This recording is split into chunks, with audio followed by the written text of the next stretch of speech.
Morning sir. आज class में हम देखेंगे डिविजिबिलिटी रूल। इस डिविजिबिलिटी रूल को समझ लेने के बाद आप किसी भी नंबर को देखकर बता दोगे कि कौन सी संख्या से वो नंबर पूरी तरीके से डिवाइड हो जाएगा, है ना?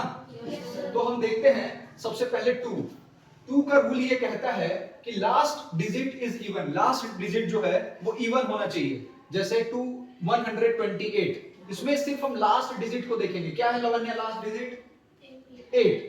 अगर ये लास्ट डिजिट 8 है तो ये इवन नंबर है, ये पूरा नंबर जो है वो 2 से डिवाइड हो जाएगा।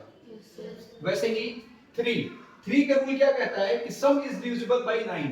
कोई भी संख्या दी हुई है आपको, जैसे 372 दिया हुआ है, तो इसको हम आपस में प्लस करके देखेंगे कि 3 + 7 + 2 क्या होता है? 9 होता है। 9 3 के टेबल में आता है क्या? तो हाँ आता है। इसलिए ये जो 372 नंबर है वो 3 से पूरी तरीके से डिवाइड हो जाएगा। वैसे ही 4 में हम क्या करेंगे? Last 2 digit number should be divisible by 4। For example 824 दिया हुआ है, तो 824 में हम केवल आखिरी के 2 डिजिट को देखेंगे, यानी 24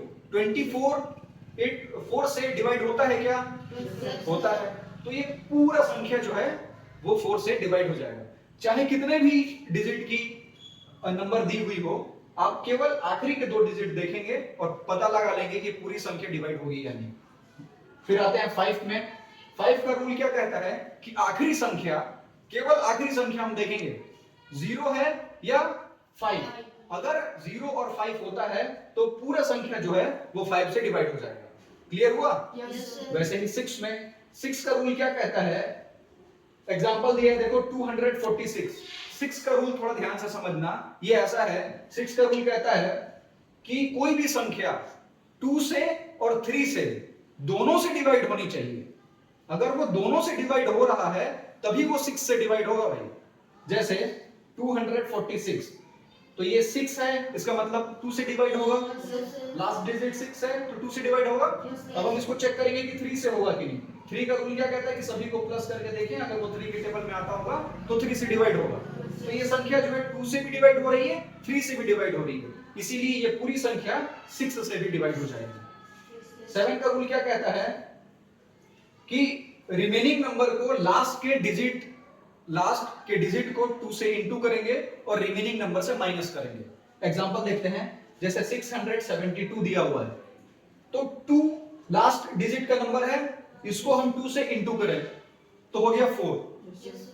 तो रिमेनिंग नंबर 67 से माइनस कर दिए तो 63 आया। 63 जो है वो 7 के टेबल में अगर आता है तो पूरी संख्या 7 से डिवाइड हो जाएगी।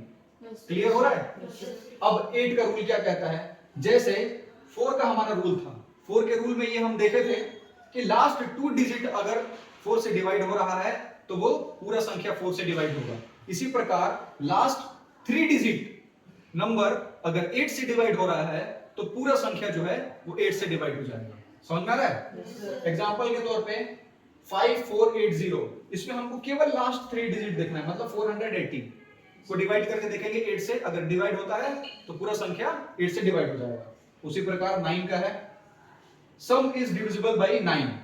सभी संख्या को जोड़ेंगे जैसे हमने 3 में किया था, सभी संख्या को जोड़ेंगे, अगर जोड़ने के बाद वो 9 के टेबल में आता है तो पूरा संख्या 9 से डिवाइड हो जाएगा। जैसे 639, 6 + 3 + 9 = 18।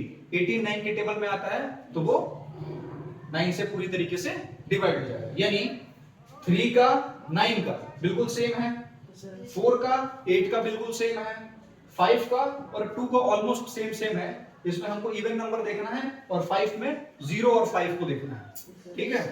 अब बचा 10 का डिविजिबिलिटी रूल। 10 का डिविजिबिलिटी रूल क्या कहता है ये आप लोग कमेंट में बताएं।